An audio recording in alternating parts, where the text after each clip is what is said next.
main door in most of our work that we do, and these are all my own photographs that I've managed to get over time. This is actually a beautiful wine farm, if any of you know the Cape in South Africa. It's a very successful wine farm. And I always like to start with it because it says so much about the form of the land external to the door. So although my talk is on a door, we're trying to take the external and bring it to the internal. So often we get to a property, and again you will find me referring to homes because we have more homes than we have apartments and flats, but it refers to homes, apartments, flats, businesses, and so on, blocks of apartments as well. But we often get there and we think, okay, now we must do the Feng Shui of the internal. But we can only perfect what's internal with the energy that we have. And very often we don't even stop to look at the energy we have or evaluate it. So we end up working possibly with not such good energy. We go inside and we try and tweak it a little bit, and we do the flying stars, and we do the 8 mansions, and we do a few other things. But all we're doing is making really good bad energy, or bad energy to the best that it can be. And what I'd like to do now is emphasize how important it is to check what you have before you start trying to tweak what's inside, and try and correct what's outside so that what you have inside is optimum for that specific place. My actual interest is actually landform, and someone was talking about landform here. I'm passionate about landform. So I actually like to try and find what's outside and bring it in. So I'm going to start on the outside. That is standing at the main door of this particular farmhouse. Everything in that photograph is going to affect what happens inside the home. So we can start with the mountains. We can start with the open area and come to the open area. We can then look at the water. We can then look at this little piece of water in the front here. Each of them is going to play a role to some extent. Where they're positioned, where they're placed, where their degrees are, where their directions are, will have another influence on what you have.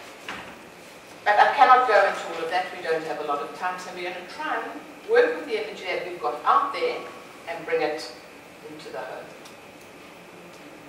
The importance of the main door is the energy mouth. And again, touch on what Jeannie said, the mouth is the place that keeps us alive. It's the place that our energy, or it's the place that our oxygen enters to keep the body functioning properly. If our mouth is here in the center of our face, perhaps we should take note of what nature says, and maybe the door needs to be in the center of our property, which isn't often the case. Nature didn't supply us with a mouth at the back of our head or on the side of our head, or a skew mouth or a blocked mouth. So the mouth of the face is exactly what we have as the main door of the home. It needs to be open, clear, able to take in what it needs. If I put my hand over my mouth, you're not really going to hear very much, and I'm not going to get very much air inside.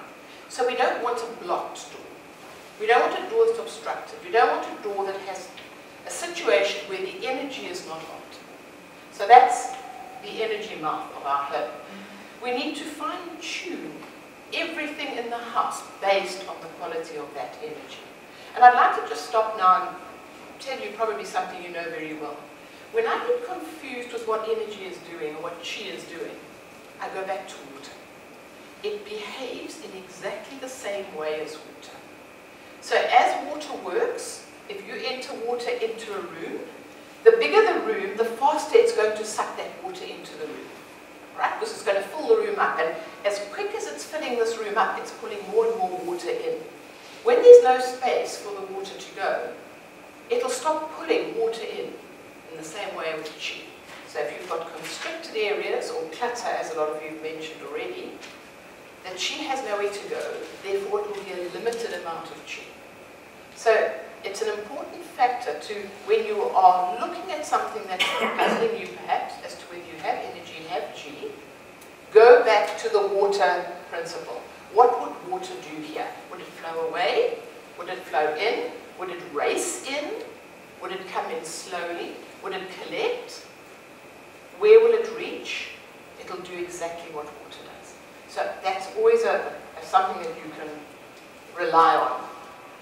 Again, as I've mentioned, the house has a main entrance. Apartments have main entrances. And we prefer to look at the main entrance of the whole block of the apartment, because that's where your source of chi is.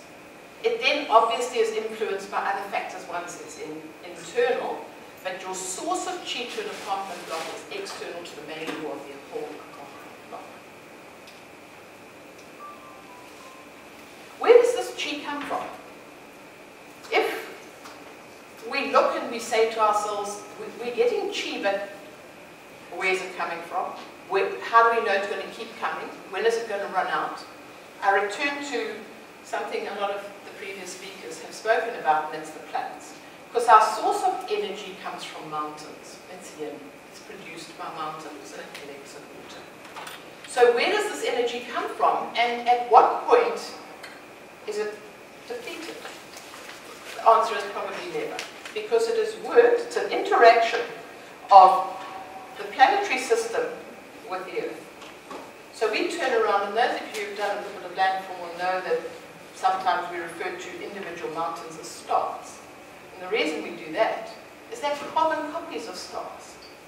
I can't tell you which ones and I can't tell you where, but the interaction over the many, many years of these moving around top up the energy in the mountains so that your mountains keep producing. It might be millions of years, it might be 20 years. I think we work on the 20-year system with flying stars similarly, because that's also based on 19.999-year cycle or something.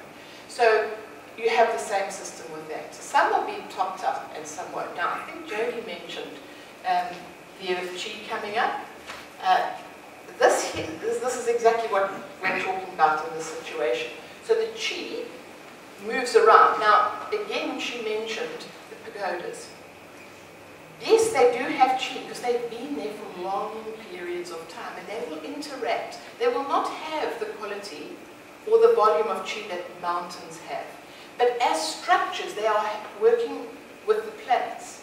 So as the planets move over these hundreds of years, obviously the longer they've been there, they will have a certain amount of energy in them. So it was interesting to see you mention that as well.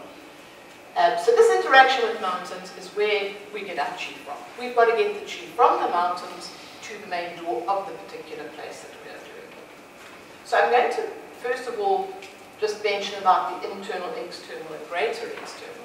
Your greater external is your far out mountain structures, waters, open areas, places like that. That influence your source. Your external feng shui is actually your can't even blame Apple because I want an Apple. Feng shui, that your external feng shui is actually directly outside your main door. So your compound, your property, your area that the apartment block is based in. That is your immediate external. Then of course you have your internal, which I'm not going to deal with, but which I'm going to get to. Again, waterways and pools, incoming roads, neighboring buildings, lampposts, pylons, anything that has an influence on the door.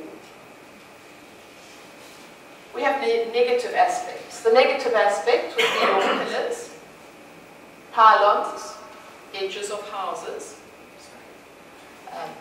television aerials, pointed corners, trees, lampposts, roads, anything else that you refer to as we call short chi or bad energy, which directly impacts the door of the home or directly impacts the door of the building. So those are our negative aspects, and there are many others that you can use. And by the way, negative energy travels very fast down straight edges.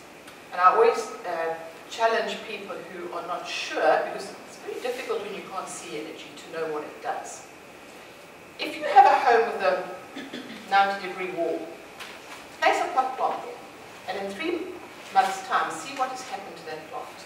You'll see that plant invariably doesn't survive because of the energy that's racing down the straight edges from both sides. And that's a good one to try. Don't put a good plant there because you really will lose it. Supportive aspects. Your external open area in front of the main door, wherever it is. Your lower ground, we prefer it. There are, of course, exceptions to the rules. We can have very high ground in front of us and it can be good. But I'm not going into the exceptions, I'm going into what generally we look for. Strong supporting back, open lower front. Where chi can collect and where chi settles. The moment it settles, we have a chance to bring it into our home. So we actually get into this place where we need to collect this chi. Internal open area, no clutter. Now just to go through the main door into the home, because that's where we're trying to get to, it is very important to have an open area inside your own home where this energy can come in and settle and then move in the pattern that it needs to move around your home. If it is restricted, compacted, and cluttered, no open area, too much furniture, it's going nowhere. Right? So you are limiting yourself. We have a particularly large open area because in South Africa we have larger homes. And my brother-in-law arrived and he said, well, when are you going to furnish your home? I said, it's furnished. So he said, and this area here? I said, well, I like it open. And he left it, so he didn't ask. He would have made a comment. Problem formations, right. Here are a whole lot of photographs I've taken in a very affluent area. It's a walled, gated estate, because in South Africa things are very different from here. They're all good. It's actually in a very nice rice bowl. You might be able to see a little bit of it around. It's quite a flat area, but the rice bowl contains all the chi, everything flows into that area. Just that small little area. But I picked out a few of the not so good features and perhaps talk about what we can do. In this case here, your main door is down here. There's that one there. You've got energy flowing very fast. You can't see how steep this is. It's actually quite a steep road. And it goes straight in there and hits up the door. Yes, the door is angled, so they are going to be able to work with it a little bit, but it's not ideal. Right, so we don't like steep areas coming into our home, particularly as this is like a T-junction. It's slightly offset, it's not too bad, but it's still going to have the effect of a very steep road. Think about water. What's water going to do? It's going to hammer that main door. This is actually a very interesting home. I know these people. This is a door that goes again, it's quite sloped, straight out the main door and out down the road. For me, it's what I call putting those chi or energy that pulls away from the home. So it's sucking everything out. As I said, this is a fairly well-to-do estate. The properties are expensive. And these people have been bankrupt. That doesn't surprise me. That there is pulling all the energy, all the water, all the chi, everything out of it. And they really aren't interested in Feng Shui or having health with Feng Shui. I would actually not put the door there, I would actually move the door, the location of the door. You have to, or else you straighten out, sorry, I thought it was the, you straighten out the, so you flatten out this area here. I've got some that you can do, where you can put gardens in front of later on, giving you the solutions to some of them. So we'll remember to bring that up there. It's the same one, let's go here. This is a very cluttered area. Here you have main door, and you have no area for any chi to enter. It might be very pretty, but nothing's happening here. It's cluttered, there's no space, it's less than this area, and you've got all these things here. There again, clear out, move out, make some open area. Make an area where we can collect energy so we can put it in. This is another downhill. Apart from the fact that this little pillar here, if you follow it down, is a pillar right in front of the door with a beautiful little arrowed angle pointing at the main door. Another very bad feature. And apart from that, there's no area to collect energy. It just drops away and falls away and goes down the road. So all the energy there is lost down this pathway.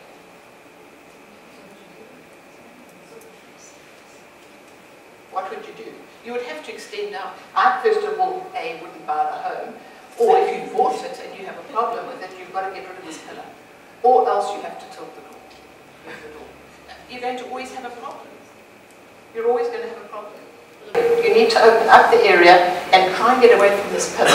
You've got to move the door away from the pillar. Nothing else is going to work. Have a look here. Very good idea. You can pull the door out along here or along there, but then you will have to re-landscape this to collect. Right, so you will have to flatten it out so you've got an area in which she will collect and not just go off down the road. This is another one. It speaks for itself. There is absolutely no place where she can collect. You've got it coming down here, moving away, and you've got absolutely, that is less than half a meter at the top there. So it's really, really not good.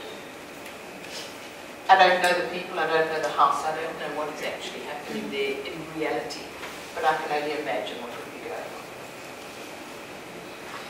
Again, we don't like places where you come up to a T-junction, go straight into the home. But this one actually is a really interesting one. This is one a bit closer, where they have at least put this in.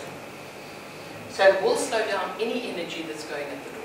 So that at least is something. But they have another problem. They have, this is quite sloping, and so is this road. So it's coming down and there's very little flat surface outside the door. So it's actually just running away. So it's got a little bit of protection here from your T-junction, but sloping away on the other side, they're losing the energy. So it's losing a lot. I don't say it's not getting any. It's getting energy, but it's not getting what you need.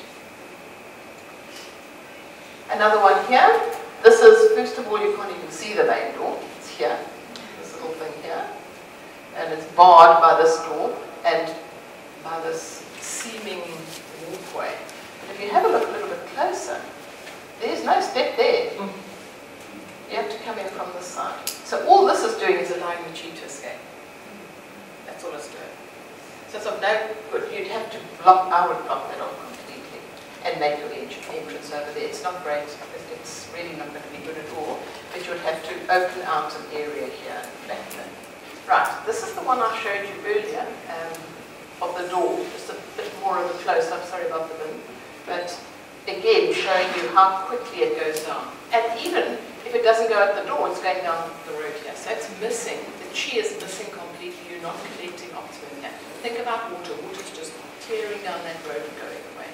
You're not getting a lot. But no matter what Feng Shui you're going to do here, you're going to get very little effect from it. Or you're going to get much less than you should. Put it that way. Again, your aerials. Must be very careful of areas. I don't say they always affect everybody, but they certainly are going to have effect on a lot of homes around there. This is below the ground entrance. Again, way below. Again, it's a mountain goat. Now, you were talking about reverse entry.